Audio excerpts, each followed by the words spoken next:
Hi pre-K friends, this is Mrs. Miller. Today I'm going to talk to you about week 6, day 3 in your learning packet. Today's story is called Stone Soup, and in that story there are two travelers that are going somewhere.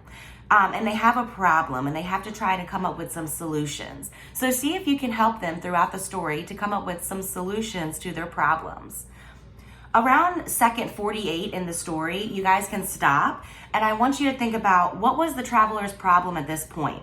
What do they need?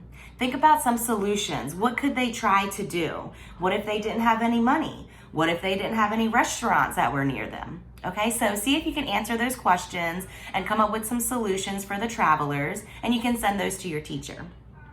All right, for math today, you're going to do a rhyme that's called Chop, Chop, Chippity Chop. And all you're going to need for this one is like a wooden spoon is what I have, or you could find anything that you can basically make a beat with, or, just hit something to make it look like you're chopping it, because we're going to pretend to chop some vegetables to put it into a soup. All right, so what you're going to do is you're going to have your rhythm stick, and then you're going to chant this rhyme and do the chopping motion. So it would go something like this. Chop, chop, chippity chop. Cut off the bottom, cut off the top. What we have left, we put in the pot. Chop, chop, chippity chop. And what you can do is you can have your child say that chant a few times, have them have fun with it, placing stuff into the pot. And of course, it's just pretend. You don't have to have real vegetables to use. But you can have them do radishes, onions, carrots, whatever they want to do.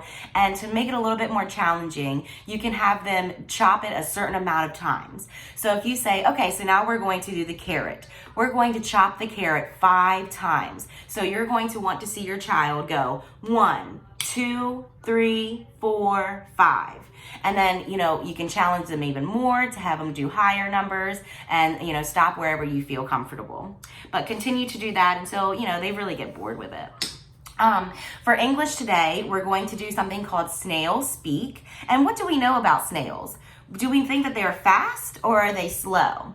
Well, hopefully you said slow, because snails are very slow. So we're going to use that characteristic with our speaking today. We're going to speak as slow as a snail moves. So what you're going to do is you're going to use some of the words that were provided, some garden words like bean, seed, root, soil, bud, and you're going to slow those words and bring them all out, spread them all the way out so that they're all broken up, and so that your child can see the different sounds that make up the word. So for example, for bean, you would go b-een, b-een, and then you would have them repeat that twice to you, b-een. And then you would say, what is my word? Can you say it normal for me? And hopefully they can say bean. And then you can say to them, well, what letter does that start with? What sound do you hear? B, b. What is that? Is that a B? Is it? Bean? Good job. So then you can repeat with the words that are on there and then try to come up with some of your own garden words. See if your child can figure out any other words that they might use when they're in the garden. All right, friends. Well, thank you so much for listening to me today. I hope that you're having fun. I see it's about to warm up. It's going to start being really sunny and warm outside. So hopefully we can get out there and play. Feel free to send pictures of what you're doing. Send us messages. We'd love to hear from you. All right, friends. Well, thank you so much. I love you. Bye.